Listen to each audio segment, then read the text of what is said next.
WhatsApp and welcome back to Gravity Circle. क्या हालचाल मेरे प्यारे बच्चों। Aldehyde, ketones and carboxylic acid पढ़ रहे थे और पिछले लेक्चर में, पिछले वीडियो में हम लोगों ने मेथड ऑफ प्रिपरेशंस कंप्लीट कर लिया था।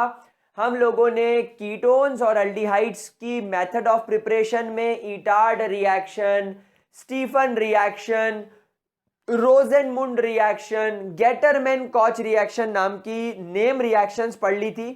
उसके ऊपर आने वाले कुछ क्वेश्चंस कर लिए थे, फिजिकल प्रॉपर्टीज देख ली थी और अब हम लोग स्टार्ट करेंगे केमिकल प्रॉपर्टी। तो चलिए शुरू करते हैं केमिकल प्रॉपर्टीज के बारे में बातचीत करना। Chemical properties of aldehyde and ketones.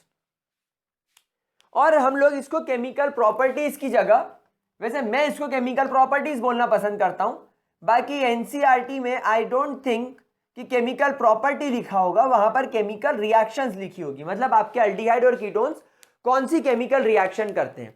Guys, सबसे पहली केमिकल रिएक्शन यहां पर जो हम लोग पढ़ने वाले, that is called as nucleophilic substitution reaction. ना ना ना ना ना ना ना ना ना ना ना, अभी तक अल्डिहाइड, कीटोन्स और कार्बोक्सिलिक एसिड चैप्टर के पहले अल्कोहल, फिनॉल, ईथर या हेलो अल्केन, हेलोअरीन जब मैं आपको पढ़ा रहा था, वहां पर आपका कार्बन और आपके फंक्शनल ग्रुप के बीच में हमेशा एक सिंगल बॉन्ड हुआ था, एक सैचुरेटेड कंपाउंड रहता था। लेकिन यहां पर क्योंकि आपके जो कार्बोक्साइल ग्रुप्स होते हैं, भले वो अल्डिहाइड के हो या भले वो कीटोन के हों, they are having a double bond. और डबल बॉन्ड होने का मतलब है कि अगर ये बॉन्ड टूट के ऑक्सीजन के पास चला जाए तो कार्बन डेवलप करेगा पॉजिटिव चार्ज, और अगर कार्बन डेवलप करेगा पॉजिटिव चार्ज मतलब न्यूक्लियोफाइल आकर इस पर अटैक करेगा। लेकिन जब न्यूक्लियोफाइल आकर अटैक करेगा तो यहां पर से कोई और ग्रुप या कोई और स्पीशीज एलिमिनेट नहीं होगी, रिमूव नहीं होगी, बस ये आकर सिंपली जुड़ जाएगा। तो इसीलिए यहां पर इसका नाम बदल के सब्स्टिट्यूशन की जगह हो जाएगा एडिशन रिएक्शन। ये क्या हो जाएगा? Nucleophilic addition reaction. क्या ये मेरे प्यारे बच्चों को बात समझ में आ रही? That is called as nucleophilic addition reaction. चलिए मैं आपको पहले इसका मैकेनिज्म समझा देता हूं कि ये किस तरीके से काम करेगा। तो इमेजिन करो यहां पर आप लोग मेरे प्यारे बच्चों कि आपके पास में एक कार्बन है और यहां पर इस कार्बन के पास में एक डबल बॉन्ड है विथ ऑक्सीजन। ये ऑक्सीजन के पास में दो लोन पेयर, ये इनके इलेक्ट्रॉन पेयर इस तरीके से शेयर्ड, ये एक बॉन्ड बाहर की तरफ, इस प्रकार से सॉलिड वेज बॉन्ड बना दिया मैंने, और एक बॉन्ड अंदर की तरफ।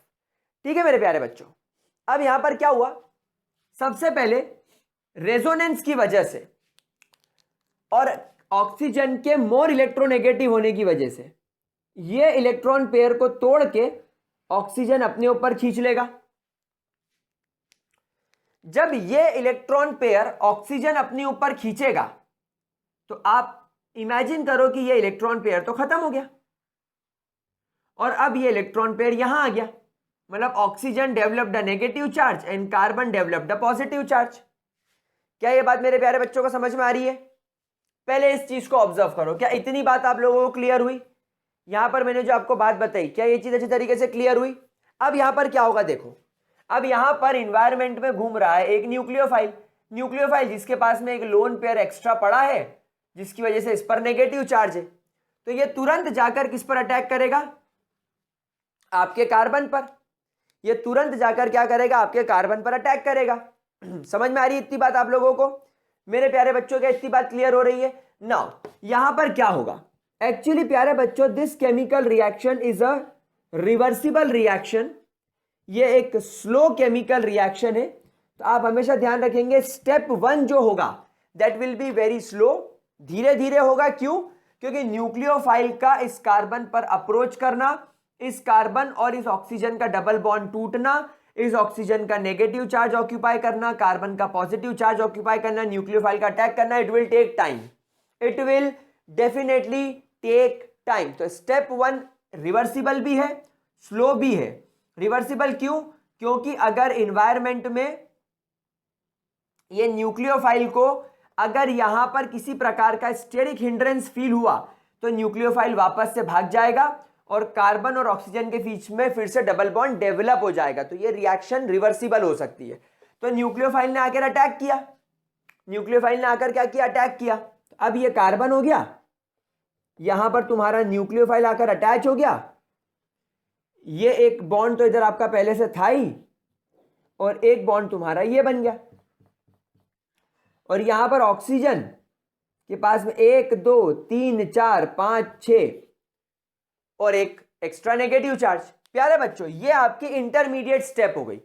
ये आपका क्या बन गया? टेट्राहेड्रल इंटरमीडिएट बन गया। क्या ये बात समझ में आ रही है? क्या बन गया? Tetrahedral intermediate.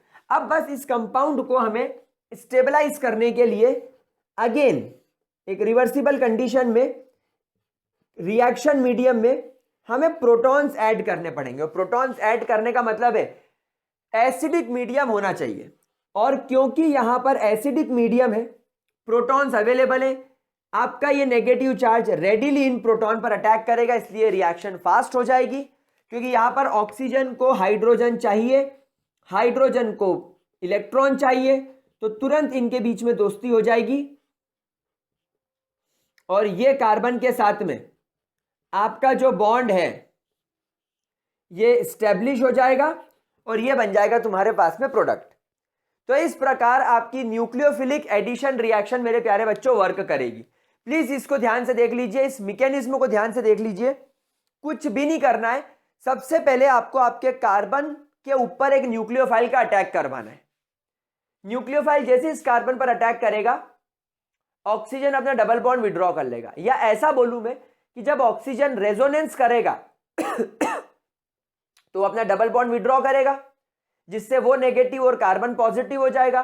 Nucleophile nucleus loving होने की वजह से तुरंत कार्बन पर अटैक करेगा, एक स्लो रिएक्शन होगी और आपका यहां पर एक इंटरमीडिएट बन जाएगा। इस इंटरमीडिएट का नाम लिख लीजिए, that is called as tetrahedral intermediate.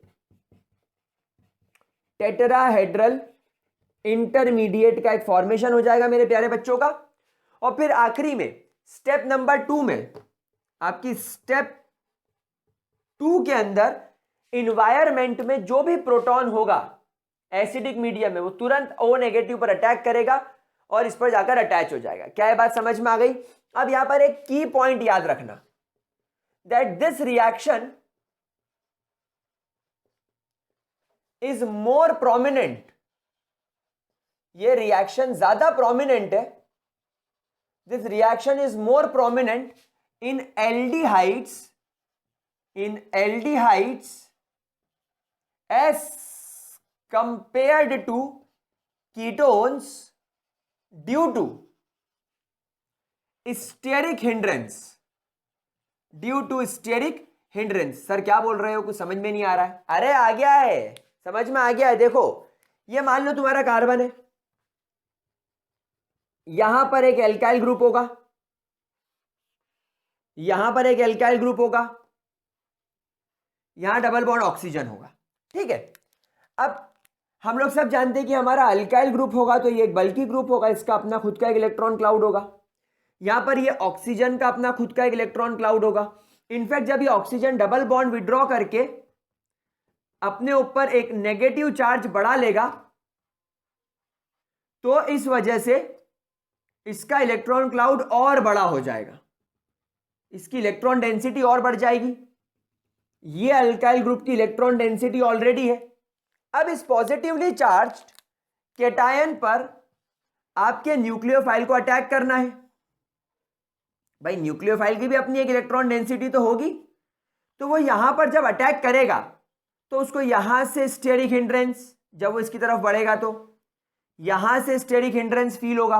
अगर वो पीछे से जाने की कोशिश करेगा तो यहां से स्टेरिक हिंड्रेंस फील होगा। अगर वो इधर से आने की कोशिश करेगा तो भी उसको स्टेरिक हिंड्रेंस फील होगा। तो न्यूक्लियोफाइल को कीटोन के अंदर यानी RC डबल बॉन्ड OR के अंदर, कीटोन्स के अंदर दो अल्काइल ग्रुप प्रेजेंट होने की वजह से उसको स्टेरिक हिंड्रेंस फील होगा। इसलिए जो न्यूक्लियोफिलिक एडिशन रिएक्शन है ये आपको एल्डिहाइड्स के अंदर ज्यादा देखने को मिलेगी एज कंपेयर टू कीटोन्स। क्या ये बात मेरे प्यारे बच्चों को समझ में आ रही है? क्या ये मेरे प्यारे गुलगुलों को बात बढ़िया तरीके से समझ में आ गई? जल्दी बताओ। चलो इसको नोट करो, फिर मैं आपको एक सवाल करवाता हूं। पहले सवाल करेंगे फिर आगे बढ़ेंगे। नोट करो। कर लिया नोट? अच्छा चलो, और कुछ बेसिक पॉइंट्स हम लोग सीख लेते हैं। अच्छा, कुछ बेसिक पॉइंट जैसे तो मैं आपको और सिखा दूं, वैसे कोई इतना इंपॉर्टेंट तो नहीं है पर पता जरूर होना चाहिए। प्यारे बच्चों, यहां पर because your carbon initially is having a double bond with oxygen, ये sp2 हाइब्रिडाइज्ड होगा, और sp2 हाइब्रिडाइज्ड होने की वजह से इनके बीच में जो बॉन्ड एंगल रहता है वो 120 डिग्री का रहता है, और इनकी जो ज्योमेट्री रहती है वो ट्राइगोनल प्लेनर रहती है। That is purely trigonal planar, है ना लाड लो। फिर यहां पर जैसे ही न्यूक्लियोफाइल अटैक करता है, 4 बॉन्ड बनने की वजह से यहां पर और यहां पर you can see the change in the hybridization of carbon.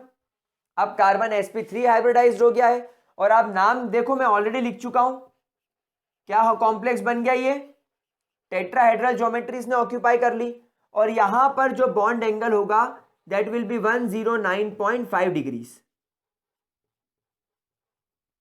Clear होता है इतना? पक्की बात? तो ये कुछ पॉइंट्स आप लोग याद रखिएगा। मतलब न्यूक्लियोफिलिक एडिशन रिएक्शन क्या क्या चेंजेस करती है एक कार्बोनाइल ग्रुप के अंदर। ये उस कार्बोनाइल ग्रुप के हाइब्रिडाइजेशन को बदल देती है, उसकी ज्योमेट्री को बदल देती है, उसके बॉन्ड एंगल को बदल देती है, एकदम से उसके वक्त बदल देती है, जज्बात बदल देती है, हालात बदल देती है। ठीक है, चलो ग्रेट। अब एक सवाल करते हैं। यहां पर ये कंपैरिजन वाला सवाल रहेगा। वैसे तो ये एनसीईआरटी के अंदर आपको मिल जाएगा, बट इंपॉर्टेंट है, थोड़ा सा पैटर्न बदला है इसलिए हमें इस पर फोकस करना होगा। You have benzaldehyde, you have a benzaldehyde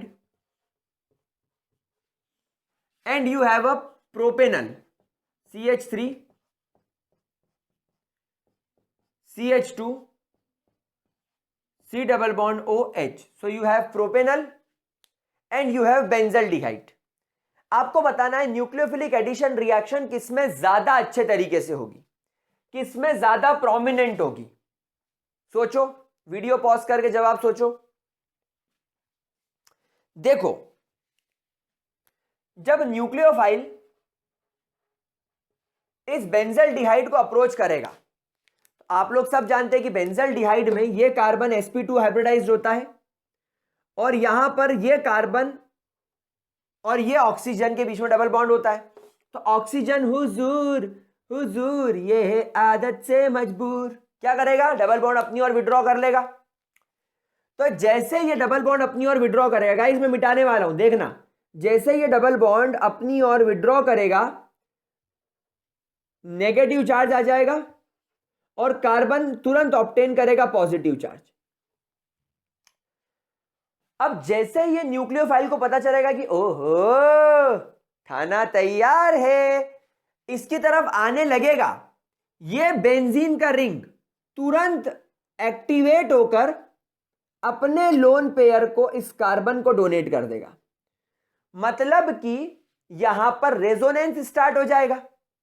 जैसे इस कार्बन के ऊपर पॉजिटिव चार्ज आया, ये कार्बन जो कि इससे जुड़ा हुआ है तुरंत ये इसके लिए इलेक्ट्रॉन की व्यवस्था करवा देगा, और अब यहां पर सिचुएशन कुछ ऐसी क्रिएट हो जाएगी। देखो, ये कार्बन पर आ जाएगा पॉजिटिव चार्ज क्योंकि इसका इलेक्ट्रॉन तो गया, ठाकुर तो गियो, और यहां पर लग जाएगा C, यहां आ जाएगा oxygen with a negative charge, और यहां आ जाएगा हाइड्रोजन, और ये और ये। अब यहां पर न्यूक्लियोफाइल जब तक इसके पास पहुंचेगा बोलेगा है तेरी आए आए, अरे भाई ये क्या हो गया, आए आए आए आए, ये क्या हो गया, आए अरे भाई अभी तो हम लोग आए थे और ये एकदम से क्या हो गया, आए। समझ में आ रही बात? तो अब न्यूक्लियोफाइल अटैक ही नहीं कर पाएगा। अब न्यूक्लियोफाइल चाहे तो वो यहां अटैक कर ले, बाकी तो और कोई पोजीशन है नहीं, तो यहां पर थोड़ी सी गड़बड़ हो जाएगी। लेकिन यहां क्या होगा, यहां जैसे ही ये ऑक्सीजन इसको विड्रॉ करेगा, न्यूक्लियोफाइल इन्वायरमेंट में अवेलेबल है, जैसे यहां से इसने लोन पेयर को विड्रॉ करके अपने ऊपर रखा, नेगेटिव चार्ज और इस कार्बन पर पॉजिटिव चार्ज आया। अब इस कार्बन के पॉजिटिव चार्ज को खत्म करने के लिए ये पास वाला जो कार्बन है इसके पास ताकत नहीं, क्योंकि ये ऑलरेडी sp3 हाइब्रिडाइज है, इसके पास में सारे सिंगल बॉन्ड है, कोई डबल बॉन्ड नहीं, तो न्यूक्लियोफाइल आएगा और अटैक कर लेगा। तो हमेशा ध्यान रखना, बेंजल्डिहाइड के अंदर due to resonance the positive charge developed, the positive charge developed on the carbonyl carbon, on the carbonyl carbon will be, इसको बोलना चाहिए कैंसल बोल दे या रिमूव्ड, है ना, will be removed, will be removed by the carbon of the benzene ring, by the carbon of the benzene ring, by forming a double bond, by forming a double bond instantly, एकदम से हो जाएगा। Hence nucleophile के पास में there is no option to attack the carbon, carbon पर attack करने का nucleophile के पास में कोई ऑप्शन नहीं रहेगा। इसलिए हमेशा ध्यान रखना, बेंजल्डिहाइड के अंदर भी कोई इतनी अच्छी न्यूक्लियोफिलिक एडिशन रिएक्शन नहीं होती। अच्छा, दूसरा एक प्रोमिनेंट रीजन आप ये भी बोल सकते हो कि बेंजीन कुछ ज्यादा ही बड़ा है, इसलिए न्यूक्लियोफाइल को हल्का सा स्टेरिक हिंड्रेंस का भी फीलिंग तो आएगा ही आएगा। ठीक है, न्यूक्लियोफाइल को एक बढ़िया वाला यहां पर क्या होगा, स्टेरिक हिंड्रेंस का तो फील आएगा।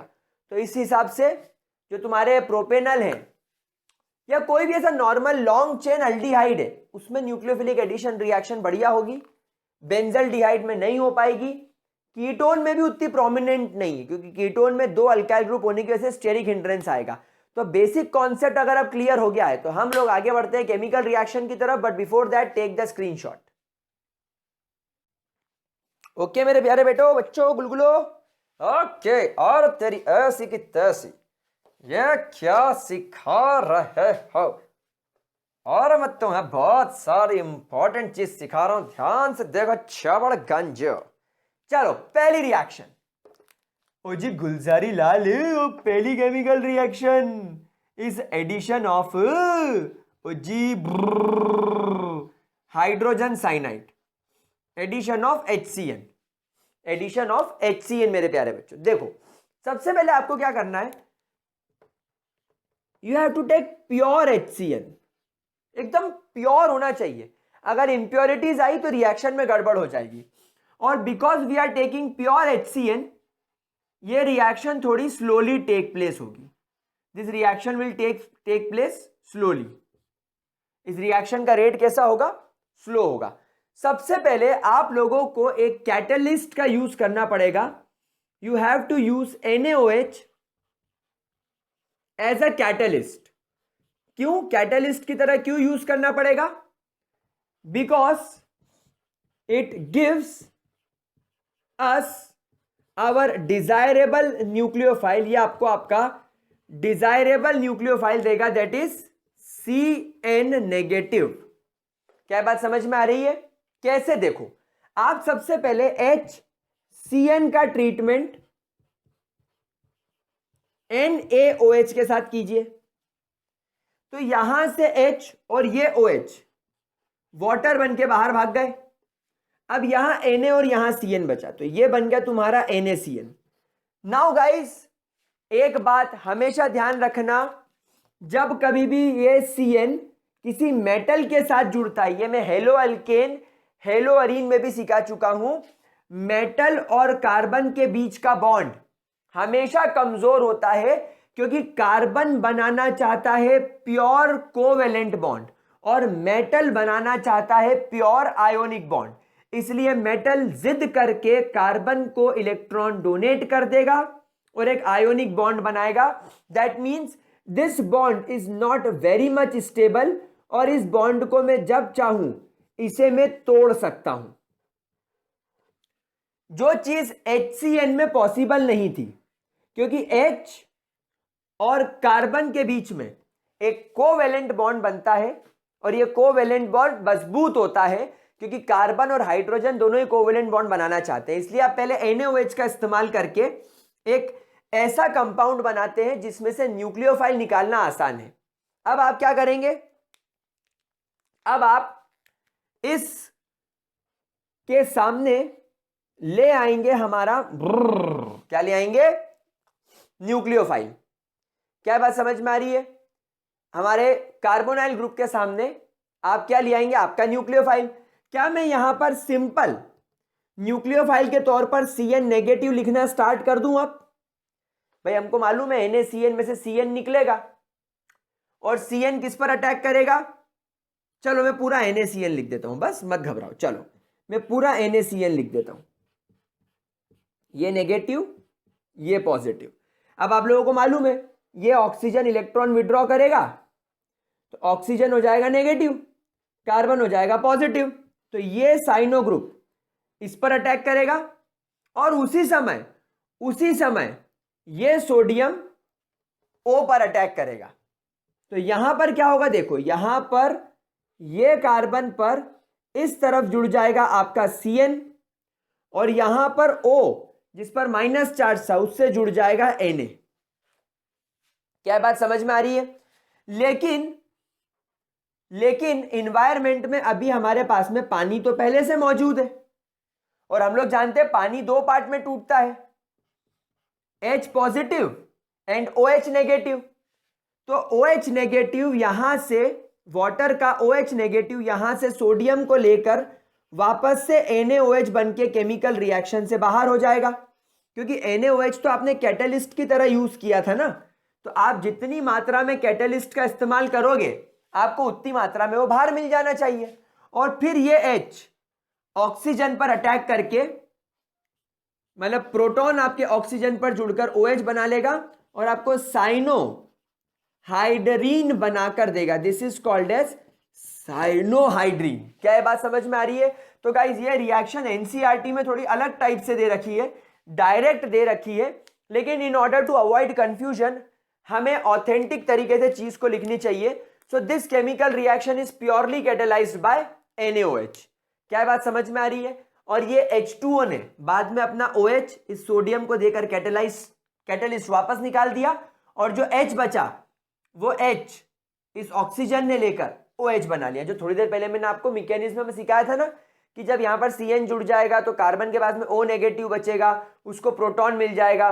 तो ऑब्वियस सी बात है कि ये वाली स्टेप फास्ट होगी और ये वाली स्टेप थोड़ी स्लो होगी। बहुत इजी है भाई, कितना इजी केमिकल रिएक्शन है, कुछ भी नहीं है इसके अंदर। चलो नोट करो जल्दी से, इसको छापो छापो छापो छापो, ठीक है आगे चले। चलिए अगली chemical reaction with sodium hydrogen sulphide.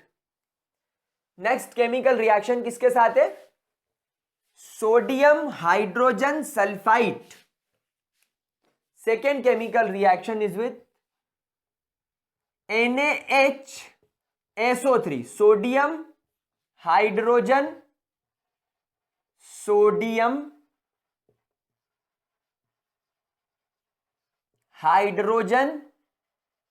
Sulphide. Sodium hydrogen sulphide. देखो गाइस यहां पर सबसे पहले एक बात समझना कि सोडियम हाइड्रोजन सल्फाइड में से Na पॉजिटिव अलग निकल जाएगा और HSO3 नेगेटिव अलग निकल जाएगा। अब एक बात ध्यान रखना, ये जो तुम्हारा न्यूक्लियोफाइल जनरेट हुआ है it is a very bulky nucleophile. Bulky nucleophile का मतलब मोटा है, ये बहुत बड़ा है, ये बहुत ज्यादा बड़ा है। तो अब अगर मान लीजिए आपके पास में यहां पर किसी प्रकार का कीटोन है, तो आप सब जानते हैं कि कीटोन पे दो अल्काइल ग्रुप होने की वजह से स्टेरिक हिंड्रेंस ज्यादा होता है। तो जब यह बल्कि न्यूक्लियोफाइल इस कार्बन पर अटैक करने आएगा, तो ये ऑक्सीजन भी अपना इलेक्ट्रॉन विड्रॉ करके नेगेटिव चार्ज ले लेगा। तो एक तो ये नेगेटिव नेगेटिव के बीच में रिपल्शन होगा, और एक स्टेरिक हिंड्रेंस इलेक्ट्रॉन क्लाउड की वजह से होगा। इसलिए हमेशा ध्यान रखना कि इस टाइप की केमिकल रिएक्शन में आपको कीटोन्स थोड़े से कम रिएक्टिव दिखेंगे, या कीटोन्स के द्वारा जो प्रोडक्ट बनाया जाएगा उसकी मात्रा कम रहेगी। मतलब आप बोल सकते हैं कि इन सच रिएक्शंस द इक्विलिब्रियम, क्योंकि ये केमिकल रिएक्शन रिवर्सिबल है, तो ये इक्विलिब्रियम के अंदर होगी। मतलब इन केमिकल रिएक्शंस के अंदर पूरा 100% प्रोडक्ट नहीं मिलेगा, 90% प्रोडक्ट और 10% रिएक्टेंट रहेगा। मतलब रिएक्टेंट थोड़ा सा रह जाएगा। लेकिन इन सच रिएक्शन जो इक्विलिब्रियम है is more towards लेफ्ट बोले तो reactant side, is more toward left और reactant side in case of ketones due to steric hindrance, यानी स्टेरिक हिंड्रेंस की वजह से कीटोन्स इस टाइप की केमिकल रिएक्शन के अंदर ज्यादा अच्छी रिएक्टिविटी नहीं देंगे। और रिएक्टिविटी नहीं देंगे का सीधा मतलब होता है ज्यादा अच्छी मात्रा में यील्ड नहीं देंगे, प्रोडक्ट नहीं देंगे, क्योंकि उनको बहुत ज्यादा स्टेरिक हिंड्रेंस एक दूसरे के ऊपर फील होगा। क्या बात समझ में आ रही है? चलो अब इस रिएक्शन को कैसे करना है ये देखते हैं। तो मान लीजिए आपके पास में एक कार्बोनाइल ग्रुप है और इसके सामने मैंने सोडियम हाइड्रोजन सल्फाइड अटैच कर दिया। तो स्टेप नंबर 1 जो स्लो स्टेप होती है उसमें HSO3 ये आपका नेगेटिव इलेक्ट्रोफाइल पर अटैक करेगा न्यूक्लियोफाइल की तरह, और सोडियम अटैक करेगा ऑक्सीजन पर। तो ये हो जाएगा C, यहां बन जाएगा ONA और यहां हो जाएगा HSO3। ये आपकी स्टेप नंबर 1 हो गई। प्यारे बच्चों ऑब्जर्व कर रहे हो, this is your step number 1। क्या ये समझ में आ रही है बात आप लोगों को? अब मुझे एक बात बताओ, इसके पहले जो मैंने आपको साइनोहाइड्रीन वाली रिएक्शन बनाई थी वहां पर मैंने कैटलिस्ट के तौर पर सोडियम हाइड्रोक्साइड का इस्तेमाल किया था। तो बाद में वाटर टूटकर मुझे प्रोटॉन मिल गया था, लेकिन यहां पर किसी प्रकार का कोई कैटलिस्ट तो है ही नहीं। तो फिर यहां पर मुझे OH कैसे मिलेगा? How I will get proton? तो बेटा यहां पर स्टेप नंबर 2 में प्रोटॉन ट्रांसफर खेला जाएगा। यहां पर प्रोटॉन ट्रांसफर खेला जाएगा। कैसे? यहां पर क्या होगा, ये ऑक्सीजन इसके प्रोटॉन को ले लेगा और ये SO3 इसके सोडियम को ले लेगा। तो यहां पर प्रोटॉन ट्रांसफर हो जाएगा O के पास और यहां पर बच जाएगा SO3Na।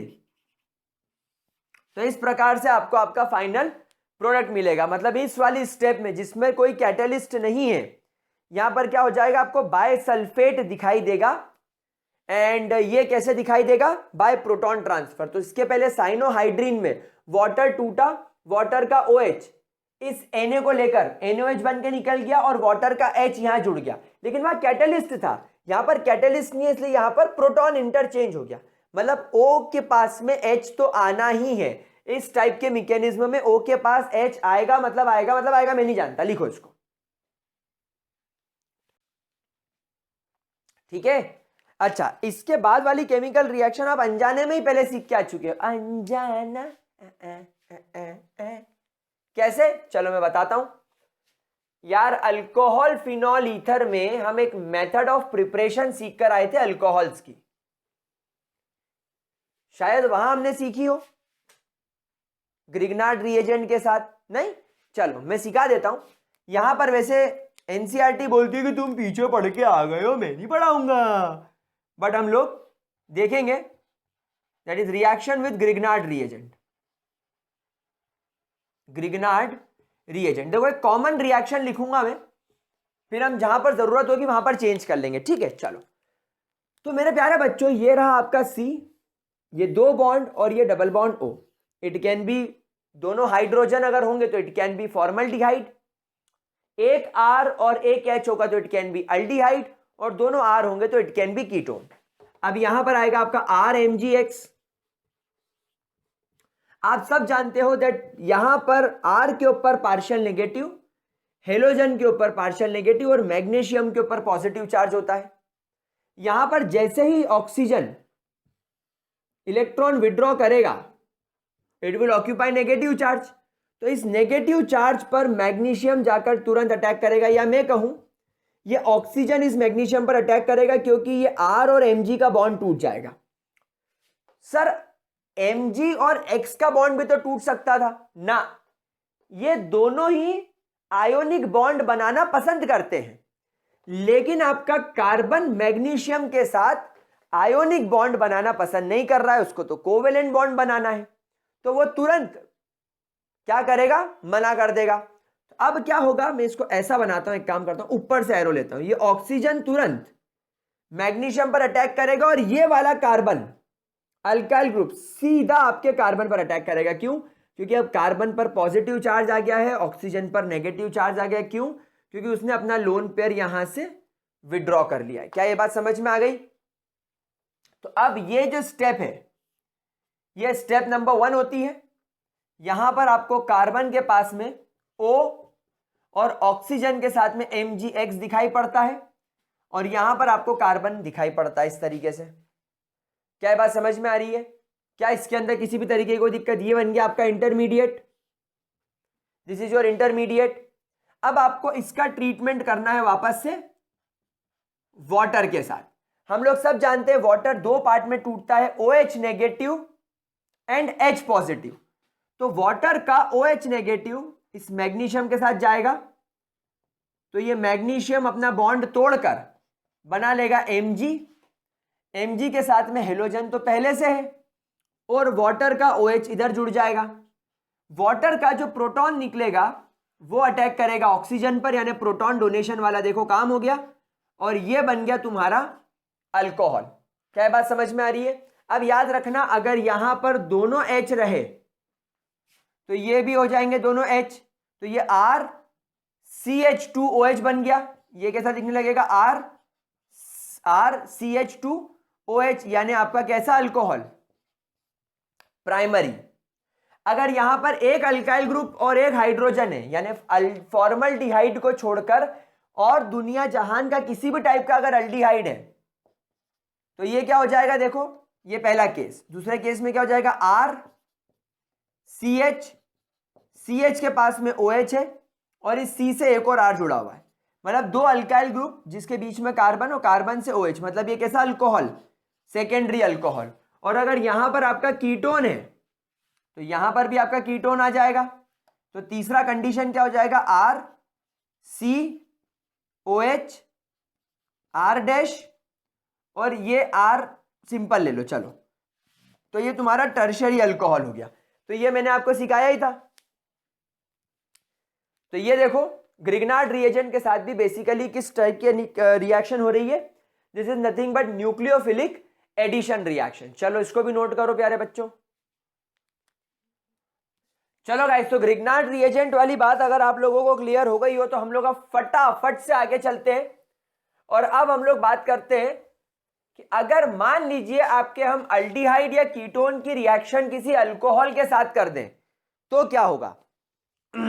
अब गाइस यहां पर बात रखना, अभी कौन सा नंबर की रिएक्शन करी? तीसरे नंबर की थी ना ये, ठीक है, देख लेंगे, शायद डी वाली है, मैं भूल गया, छोड़ो। That is reaction with alcohol, reaction with alcohol, reaction with alcohol. ठीक है प्यारे बच्चों, देखो अब हम यहां पर क्या करेंगे, पहले इसकी रिएक्शन अल्डिहाइड के साथ करके देखते हैं। तो देखिए क्या होगा। मान लीजिए आपके पास में RC डबल बॉन्ड O और H, आपके पास में ये अल्डिहाइड है। तो गाइज यहां पर आप लोगों को हाइड्रोजन क्लोराइड की गैस का इस्तेमाल करना होगा, और यहां पर आप लोगों को एक कोई सा भी अल्कोहल यहां पर चूज करना होगा। यहां पर मैंने आर डैश ले लिया। यहां पर जरूरी नहीं कि ये दोनों आर अलग अलग हो या सेम हो, कोई प्रॉब्लम नहीं है। क्या इतनी बात क्लियर होती है? क्या इसके अंदर किसी भी प्रकार का कोई डाउट? पक्की बात, बढ़िया चीज। आगे बढ़े, चलिए। तो अब क्या होगा, जैसे ही ये ऑक्सीजन डबल बॉन्ड को अपनी ओर विड्रॉ करेगा, oxygen will occupy a negative charge. आप लोग सब जानते हो ऑक्सीजन नेगेटिव चार्ज ऑक्यूपाई कर लेगा, और ये हाइड्रो ऑक्सीजन ये कार्बन पॉजिटिव चार्ज ऑक्यूपाई कर लेगा। ठीक उसी समय आपका अल्कोहल इस प्रकार क्लीव होगा कि OH अपना नेगेटिव चार्ज लेकर इस कार्बन पर अटैक करे और अल्काइल ग्रुप इस ऑक्सीजन पर अटैक करे। तो यहां पर क्या दिखेगा आपको, देखिए RCH, इस CH से एक नया OH जुड़ गया, तो ये हो गया आपका OH, और ये R उस ऑक्सीजन पर जाकर बन गया OR। क्या बात समझ में आ रही मेरे प्यारे बच्चों? क्या इसके अंदर किसी भी प्रकार की कोई दिक्कत? RCHOROH, मतलब आप इस कंपाउंड को अगर ठीक से देखें तो ये कुछ ऐसा दिखेगा, RCHOR, और यहां पर जुड़ जाएगा आपका ये। तो बेसिकली यहां पर आपको एक तो अल्कोहल फंक्शनल ग्रुप दिख रहा है, और एक आपको ये ROR यानी ईथर फंक्शनल ग्रुप दिख रहा है। तो अब क्योंकि मेरे प्यारे बच्चों आपका अल्कोहल फंक्शनल ग्रुप प्रायोरिटी पर है, मतलब ये वाला ग्रुप अल्कोक्सी हो गया, अल्कोक्सी, और ये ग्रुप आपका अल्कोहल हो गया, तो ये एल्कोक्सी अल्कोहल कहलाएगा। मतलब बेसिकली ये एक इंटरमीडिएट कंपाउंड हो गया, ये एक इंटरमीडिएट कंपाउंड हो गया जो कहलाएगा एल्कोक्सी अल्कोहल। कॉन्सेप्ट क्लियर हो रहा है भाई? RCHOR यानी कि ये ROR ये आपका क्या बन गया, ईथर, और ईथर के साथ में अल्कोहल भी है। और हम लोग सब जानते हैं कि सबसे ज्यादा प्रायोरिटी कार्बोक्सिलिक एसिड, फिर एल्डिहाइड, फिर कीटोन, और फिर आपका अल्कोहल। ईथर्स तो लास्ट में प्रेफरेबल होते हैं। तो यहां पर हम इस कंपाउंड को क्या नाम देंगे? हम इस कंपाउंड का नाम देंगे अल्कोहल। मतलब ये बेसिकली आपका अल्कोहल है, और ये अल्कोहल के लॉन्ग चेन पर यानी ये आपके मेजर फंक्शनल ग्रुप के ऊपर एक OR यानी एल्कोक्सी ग्रुप जुड़ा हुआ है, अल्काइल विद ऑक्सीजन, तो ये नाम हो जाएगा alkoxy alcohol. This is your intermediate. अच्छा, एक बात ध्यान रखना, इसको कॉमनली हेमी एसिटल भी बोला जाता है। Commonly it is called as hemiacetal. ठीक मेरे प्यारे बच्चों, प्लीज पहले इस बात को बेहतरीन तरीके से ऑब्जर्वेशन में ले लो। कोई परेशानी प्यारे बच्चों? किसी भी तरीके की कोई भी दिक्कत? पक्की बात। चलिए, अब इस इंटरमीडिएट को अगर मैं वापस से अल्कोहल के साथ ट्रीट कर दूं, again in presence of dry HCl gas, तो अब यहां पर क्या होगा मेरे प्यारे गुलगुलो? तो अब मेरे प्यारे बच्चों यहां पर इस OH बॉन्ड का क्लीवेज होगा, और यहां पर आपके OR बॉन्ड का क्लीवेज होगा। तो ऑक्सीजन अटैक करेगा इस R पर, और OH अटैक करेगा इस H पर। तो यहां से OH और H मिलकर वाटर मॉलिक्यूल बन के बाहर हो जाया करेंगे, और यहां पर क्या बचेगा? RCH, यहां पर लग जाएगा OR डैश, यहां पर भी लग जाएगा आपका OR डैश। क्या ये बात मेरे प्यारे बच्चों को समझ में आ रही है? क्या इसके अंदर किसी प्रकार की कोई दिक्कत? अच्छा, एक बात समझना, इस कंपाउंड को मैंने नाम दिया था हेमी एसिटल। हेमी मतलब मैं ऐसा बोल सकता हूं आधा, आधा, हाफ, हेमी। तो ये हेमी एसिटल है। क्यों? क्योंकि इसके पास में एक OR है और एक OH है, लेकिन यहां पर दोनों OR OR हो गए। मतलब ये अगर ये आधा है तो ये पूरा है, तो अगर ये हेमी एसिटल है तो इसका नाम क्या हो जाएगा? एसिटल। शाबाश मेरे प्यारे बच्चों। तो अगर आप आपके अल्डिहाइड के साथ में अल्कोहल का ट्रीटमेंट करेंगे तो इंटरमीडिएट में आपको हेमी एसिटल मिलेगा, and final product you will be getting acetal. क्या ये बात बढ़िया तरीके से क्लियर होती है? क्या ये बात बढ़िया तरीके से क्लियर होती है? ठीक है। अच्छा, अगर आप इसका ट्रीटमेंट फिर अगर किसी एसिड के साथ कर दोगे तो आपको आपका अल्डिहाइड मिल जाएगा। कैसे? एसिड लिया फॉर एग्जांपल HCl, तो HCl के H ने R और O को निकाल के अल्कोहल बना के बाहर कर दिया, जो Cl बचेगा वो इस R के साथ RCl बन के बाहर हो जाएगा, भैया क्या बचेगा? RCHO। समझ रहे हो? तो अगर आप एसिटल का ट्रीटमेंट फर्दर एसिड के साथ कर दोगे तो आपको वापस से आपका अल्डिहाइड मिल जाएगा, पर हमें उसको करने से कोई मतलब नहीं है। हमें तो दादा ये देखना है कि हमारा अल्डिहाइड कैसे ट्रीट होगा अल्कोहल के साथ। हा। ठीक है, आगे बढ़े। चलिए, अब मान लीजिए मेरे गुलगुलों के पास में यहां पर एक कीटोन है, तो प्यारे बच्चों कीटोन के साथ हमेशा ध्यान रखिएगा आप लोगों को ग्लाइकॉल का ट्रीटमेंट करना होगा।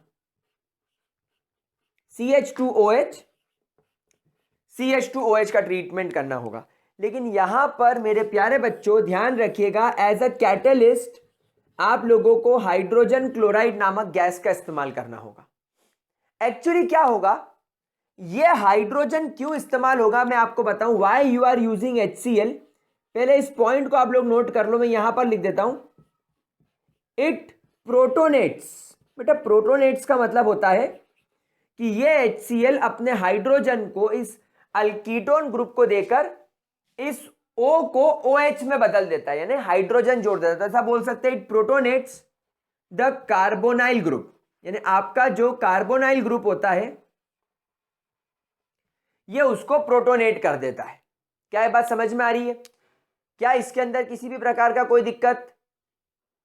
पक्की बात गुलगुलो, प्रोटोनेशन वाला पार्ट क्लियर होता है। हमने क्या किया, हमने HCl का इस्तेमाल किया। हमने HCl का इस्तेमाल क्यों किया?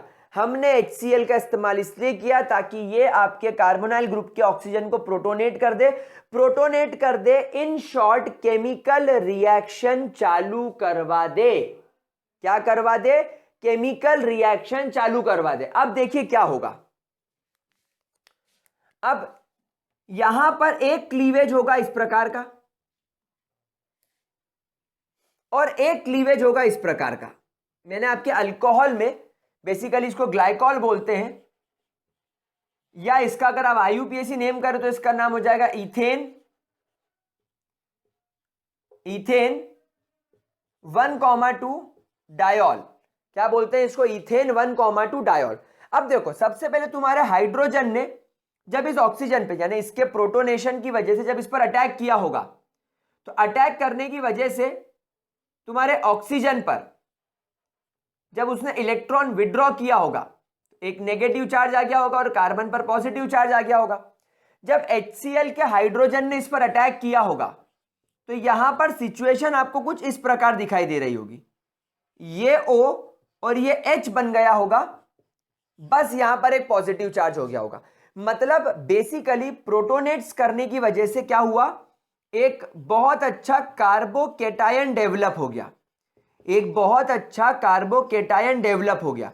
और ये कार्बोकेटायन डेवलप होने से क्या होगा, इस कार्बोकेटायन के डेवलप होने से अब ये जो तुम्हारा ऑक्सीजन यहां पर टूट रहा है, ये हाइड्रोजन को भगाकर आप यहां से ये बॉन्ड तोड़ रहे हो OH का, तो ये जो तुम्हारा हाइड्रोजन यहां से जो टूट रहा है, ये oxygen with a negative charge सीधे दौड़कर इस कार्बन पर अटैक करेगा। समझ में आ रही प्यारे बच्चों? अब ये अटैक करेगा तो इसको भी अटैक करना होगा, तो अब ये कहां अटैक करेगा देखो, तो यहां पर ये कार्बन और ये OH टूट जाएगा, तो अब ये कार्बन पर पॉजिटिव चार्ज डेवलप हो जाएगा, ये ऑक्सीजन पर नेगेटिव चार्ज डेवलप हो जाएगा। तो यहां पर ये ऑक्सीजन बोलेगा कि अरे हमारे घर तो मेहमान आ रहे हैं, हमें तो इन कार्बन से जुड़ना पड़ेगा, तो ये क्या करेगा, इस हाइड्रोजन को वापस से रिलीज कर देगा। तो ये हाइड्रोजन और ये OH वाटर बन के बाहर हो जाएंगे। समझ रहे हो गुलगुलो? अब क्या होगा, अब इस RCr के ऊपर यहां पर ये OCH2 जुड़ जाएगा, OCH2, और यहां पर ये जो तुम्हारा O पहले से मौजूद है, इसने हाइड्रोजन रिलीज करा ताकि इसके OH के साथ ये वाटर बन के बाहर हो जाए। तो एक काम करो, -H2O वहां से हटा के आप यहां लिख दो, और यहां पर ये O पहले से मौजूद है, अब इस ऑक्सीजन पर आप देखो नेगेटिव चार्ज क्रिएटेड है, सॉरी यहां पर क्या क्रिएटेड है, नेगेटिव चार्ज। तो ये CH2 आकर इससे अटैच हो जाएगा और ये बन गया तुम्हारा फाइनल प्रोडक्ट। समझ रहे हो प्यारे बच्चों, ये क्या बन गया तुम्हारा फाइनल प्रोडक्ट। इसको बोलते हैं कीटल। क्या बोलते हैं, कीटल। जैसे ऊपर वाला एसिटल है, इसको बोलेंगे कीटल, जो कि कीटोन के अल्कोहल के साथ ट्रीटमेंट से बनता है। तो बहुत इजी केमिकल रिएक्शंस होती है, बस आपको समझ में आ जानी चाहिए। फटाफट से इसका स्क्रीनशॉट ले लो। हो गया गुलगुलो, अयो अब मैं तेरे को बहुत जरूरी रिएक्शन कराता है। अब यह रिएक्शन मेरे को ऐसा लगता है बहुत सारी जगह पूछा जाता है, बहुत सारी जगह पूछा जाता है। और मैंने ये जो बोलना सीखा है, ये मैं सीखा है गोलमाल अगेन से। गोलमाल अगेन से पप्पी की गर्लफ्रेंड ऐसी बोलती है, भूला। चलो तो प्यारे बच्चों, let's talk about another reaction, is the reaction with ammonia and ammonia derivatives. Oh my God, ammonia and ammonia derivatives. प्यारे बच्चों, पहले मैकेनिज्म समझ लो, मतलब रिएक्शन कैसे होगी। फिर मैं क्या करूंगा, अलग अलग अलग अलग अलग अलग अलग टाइप की रिएक्शंस करूंगा। समझ रहे हो, मतलब एक तो रिएक्शन विद अमोनिया हो जाएगी, और अमोनिया डेरिवेटिव्स में कितने टाइप के अमोनिया डेरिवेटिव्स आपको यहां पर रिएक्शन करके देंगे वो सीखेंगे। तो चलिए, यहां पर आप एक बेसिक कार्बोनाइल ग्रुप उठा रहे हो, मतलब कीटोन अल्डिहाइड, उससे मुझे मतलब नहीं है, मेरे पास में कार्बोनाइल ग्रुप होना चाहिए। यहां पर हम ट्रीटमेंट कर रहे हैं NH2Z के साथ। अब बेसिकली यहां पर पहले केस में ये Z हाइड्रोजन भी हो सकता है, समझ रहे हो बात को। अब अगर ये Z हाइड्रोजन है तो इन शॉर्ट ये क्या बन गया, ये अमोनिया बन गया। इन शॉर्ट ये क्या बन गया, ये अमोनिया बन गया। अब कॉन्सेप्ट क्लियर हो गया आपको कि क्या कहना चाह रहा हूं मैं, वेरी गुड। अब क्या होगा, सबसे पहले इस NH2Z में से एक हाइड्रोजन जाकर इस ऑक्सीजन पर अटैक करेगा, क्योंकि ये ऑक्सीजन कार्बन से लोन पेयर विड्रॉ कर लेगा। तो ऑक्सीजन लोन पेयर विड्रॉ करने की वजह से, या मैं कहूं ये पाई बॉन्ड विड्रॉ करने की वजह से, oxygen will occupy a negative charge. और अमोनिया में नाइट्रोजन इलेक्ट्रोनेगेटिव होने की वजह से इसके ये जो हाइड्रोजन है they are positive in nature. तो एक हाइड्रोजन निकलकर ऑक्सीजन पे अटैक करेगा। अब यहां पर आपका जो नाइट्रोजन है वो नेगेटिव हो गया। देखो क्या हुआ होगा, मैं आपको बताता हूं। ये 3 हाइड्रोजन है, तो अमोनिया ने क्या करा होगा, किसी एक हाइड्रोजन के इलेक्ट्रॉन को विड्रॉ कर लिया होगा। तो अब ये क्या बचा, एक लोन पेयर पहले से था, एक लोन पेयर और हो गया, एक हाइड्रोजन इधर, एक हाइड्रोजन इधर। समझ रहे हो प्यारे बच्चों, अंडरस्टैंडिंग द पॉइंट। अच्छा, यहां पर एक ग्रुप तो Z है, तो चलो अपन इसको Z बना लेते हैं। मतलब ये हर बार यही होगा, ठीक है ना, हर बार यही होगा। Nitrogen will occupy negative charge और ये H पॉजिटिव बाहर निकल गया। ये H पॉजिटिव को इस ऑक्सीजन ने खुद से जोड़ लिया, इस वजह से ये बन गया OH। अब ये कार्बन पर आ गया होगा पॉजिटिव चार्ज और ये नाइट्रोजन पर नेगेटिव चार्ज। तो ये नाइट्रोजन वाला पोर्शन जाकर अटैक करेगा आपके कार्बन पे। तो यहां पर कार्बन से जुड़ जाएगा RNHZ। अपना ये मतलब कार्बन से NHZ जुड़ जाएगा। क्यों, क्योंकि एक N बचा है, एक H बचा है और एक Z बचा है। क्या ये कॉन्सेप्ट क्लियर होता है? बहुत इजी है। देखो, ऑर्गेनिक केमिस्ट्री समझना बहुत आसान है, अगर आप लोगों को पैटर्न समझ में आ जाए तो बहुत आसान हो जाएगा। ये प्यारे बच्चों इंटरमीडिएट है। ये क्या है, इंटरमीडिएट। नाउ गाइस क्या होगा, नाउ व्हाट विल हैपन, कि यहां पर से एक हाइड्रोजन इस OH को रिमूव करके बाहर निकल जाएगा। मतलब क्या होगा, ये जो ऑक्सीजन है ये इस बॉन्ड को ब्रेक कर देगा और ये हाइड्रोजन इसके साथ जुड़कर यानी कि H2O बन के अलग हो जाएगा। अब यहां पर क्या बचा, यहां पर बचा कार्बन। अब क्योंकि ऑक्सीजन ये इलेक्ट्रॉन पेयर लेकर जा चुका है और इस नाइट्रोजन ने ये हाइड्रोजन के साथ भी धोखाधड़ी करके इसको भगा दिया, तो मतलब इस हाइड्रोजन का बॉन्ड इसने इसके साथ शेयर कर लिया, मतलब यहां पर डबल बॉन्ड आ गया, तो ये बन गया डबल बॉन्ड NZ। क्या ये बात समझ में आ रही है? इस प्रकार से अमोनिया अपने रिएक्शन को परफॉर्म करेगा। क्या ये बात समझ में आ गई मेरे प्यारे बच्चों? अब अगर यहां पर आप प्रोडक्ट की बात करें तो ये अमोनिया NH3 है, तो यहां पर प्रोडक्ट क्या बनेगा? C डबल बॉन्ड N, और क्योंकि यहां पर हमने Z की जगह H लिया हुआ है, यहां पर हमने Z की जगह क्या लिया हुआ है? H, तो ये बन जाएगा NH, that is called as imine. इसको हम लोग क्या नाम देते हैं? इमाइन।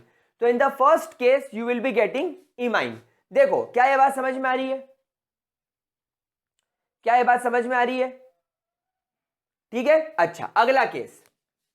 अब मान लो आपने यहां पर Z की जगह कोई अल्काइल ग्रुप ले लिया, यानी आपने बेसिकली RNH2 ले लिया, that are called as amines.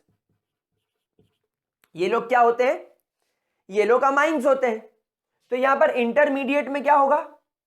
Z की जगह R आ जाएगा, और फाइनल प्रोडक्ट क्या बनेगा?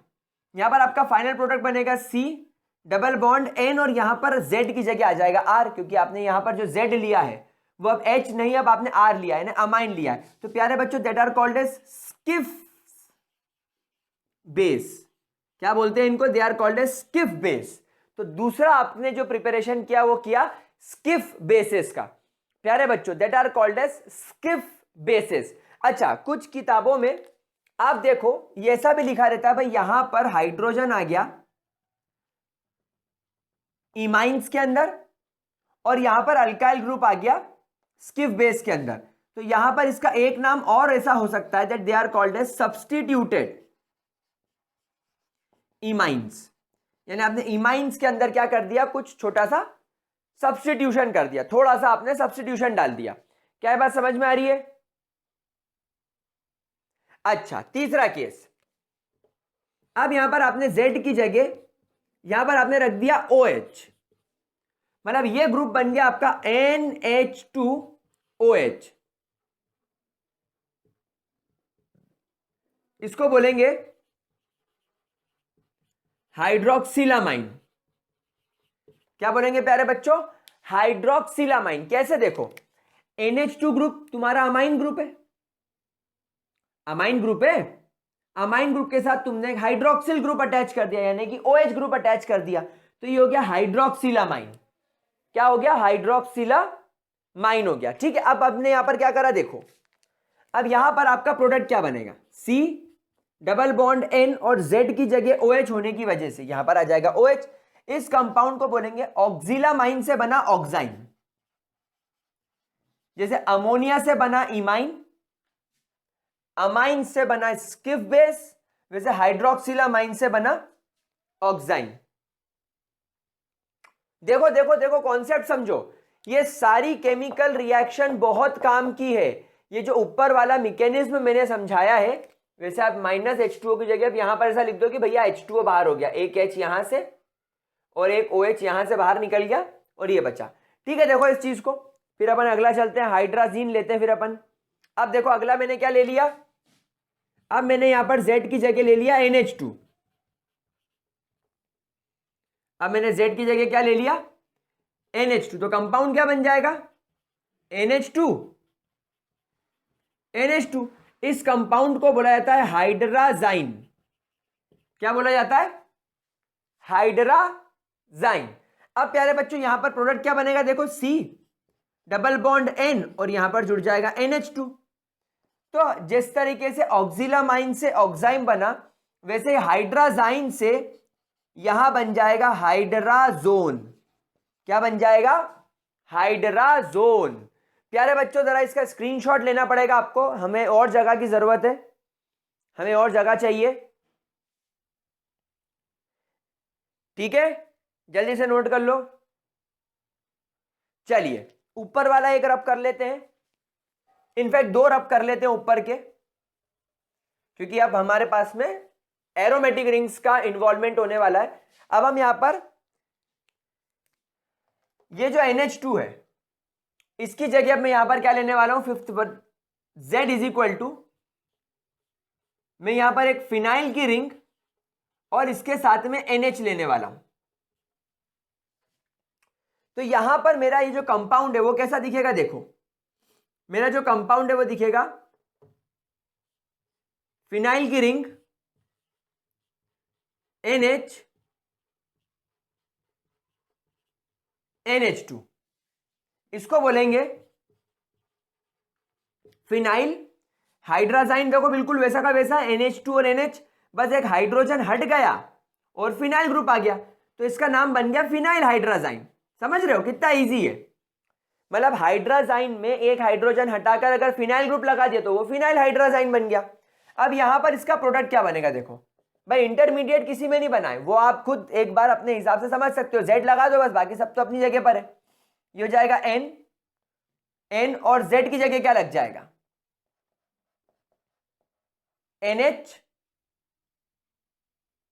समझ रहे हो प्यारे बच्चों, जैसे यहां पर आपने NNH2 बनाया, समझ रहे हो NNH2 बनाया, यहां पर क्या हो जाएगा NNH, और यहां पर आपकी बेंजीन की रिंग, इसको बोलेंगे फिनाइल हाइड्राजोन। बिल्कुल सेम जैसे ये हाइड्राजोन था वैसे ये भी हाइड्राजोन हो जाएगा, बस नाम के आगे क्या लग जाएगा, फिनाइल हाइड्राजोन। चलो इसको भी फटाफट नोट करो, डन। चलो अब 6th वाले की तरफ चलते हैं। देखो अब गाइस ये वाली chemical reaction is the most important chemical reaction, इसलिए मैंने स्टार बना दिया है पहले ही। यहां पर आप Z की जगह बेंजीन रिंग NH, यानी यही ऊपर वाला है नीचे, यहां पर मैंने चौथी पोजीशन पर नाइट्रो और दूसरी पोजीशन पर नाइट्रो ले लिया, तो आपका कंपाउंड कैसा दिखेगा, देखो आपका कंपाउंड बन जाएगा NH2 NH, और फिर यहां पर आपकी बेंजीन की रिंग, यहां लग जाएगा NO2, यहां लग जाएगा NO2। अब इस कंपाउंड का नाम क्या होगा भाई, फिनाइल हाइड्राजाइन तो पहले से इसका नाम था, NH2 NH और फिनाइल की रिंग, फिनाइल हाइड्राजाइन तो पहले से ही है ये, तो यहां पर नाम में कोई चेंज नहीं करना है, फिनाइल हाइड्राजाइन को वैसा का वैसा लिख देना है। बस ये बात ध्यान रखना है कि आपका पहला कार्बन, ये दूसरा और ये चौथा, दूसरे और चौथे पोजीशन पर नाइट्रो ग्रुप है, इसलिए डाई नाइट्रो। तो प्यारे बच्चों इसका नाम हो जाएगा 2,4 डाई नाइट्रो फिनाइल हाइड्राजाइन। ठीक प्यारे बच्चों, अब क्या होगा, यहां पर आपका जो प्रोडक्ट बनेगा, देखिए प्रोडक्ट क्या बनेगा, C डबल बॉन्ड N, और तुम्हारा Z क्या है वो, तो Z को ऐसा का ऐसा जोड़ दो, NO2 NO2 NO2 NO2, इसका नाम हो जाएगा 2,4 डाई नाइट्रो फिनाइल हाइड्राजोन। भाई जाइन का क्या बन जाता है, जोन, तो ये बन जाएगा हाइड्रा जोन। क्या मेरे प्यारे प्यारे बच्चों को ये बात बेहतरीन तरीके से क्लियर हो रही है मेरे प्यारे बच्चों, this test is called as DNP test, 2,4 DNP test. ये मैं आपको आगे सिखाऊंगा कि DNP टेस्ट क्यों यूज किया जाता है। वैसे आप लोग समझ ही गए हो कि अगर आपके पास में कोई अल्डिहाइड या कीटोन ग्रुप है तो अल्डिहाइड या कीटोन ग्रुप को आइडेंटिफाई करने के लिए यह टेस्ट लगाया जाता है, 2,4 डाइनाइट्रो फिनाइल हाइड्राजोन टेस्ट। यह टेस्ट इसलिए लगाया जाता है ताकि हम पहचान सकें कि हमारे पास में अगर कोई कंपाउंड है ना, और वो कंपाउंड अल्डिहाइड है या कीटोन है, वो पहचानने के लिए आप बेसिकली इस टेस्ट को लगा सकते हो। मैं एक क्वेश्चन करा दूंगा इस पर, नो वरी, मैं इस पर एक क्वेश्चन करा दूंगा ताकि आपको क्लियर हो जाए कि हाँ भैया मैं क्या कहना चाह रहा था। चलिए ये लिखो, लास्ट रिएक्शन सिखा देता हूं, सेमी कार्बाजाइड वाली, सेमी कार्बाजाइड से सेमी कार्बाजोन। अरे बिल्कुल बेसिक है, जाइड से जोन, है ना। कैसे, देखो ये रहने देते लिखा हुआ, NO2 इसका मिट गया है तो उसको मैं वापस से लिख देता हूं ताकि आप लोग इसको जब तक बोर्ड पर है तब तक ऑब्जर्व करते रहे। 7th इस NH C double bond O NH2, यहां पर आपने Z की जगह क्या लिया है, NH C double bond O NH2, तो यहां पर आपका कंपाउंड क्या बन जाएगा, देखिए NH2 तो है और Z की जगह क्या लग गया, NH C double bond O NH2। प्यारे बच्चों it is called as semicarbazide. क्या बोलते हैं, सेमी कार्बाजाइड। सेमी कार्बाजाइड से आपको प्रोडक्ट क्या मिलेगा, देखिए C डबल बॉन्ड N, बस N, फिर N से जुड़ेगा तुम्हारा Z, Z क्या है NH C double bond O NH2, इसको बोलेंगे semicarbazone, is called as semicarbazone.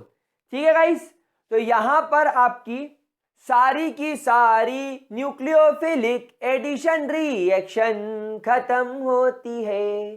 ठीक है, तो गाइस इस केमिकल रिएक्शन को प्लीज ध्यान से देख लीजिएगा, इस पर एक क्वेश्चन आता है वो मैं करवा देता हूं, मतलब करवा दूंगा, अपन जब पूरी केमिकल रिएक्शंस पढ़ लेंगे उस बीच में इसका एक क्वेश्चन आ जाएगा, तो जरा पहले इसका स्क्रीनशॉट ले लो फिर अपन आगे बढ़ते हैं। नोट इट डाउन प्यारे बच्चों।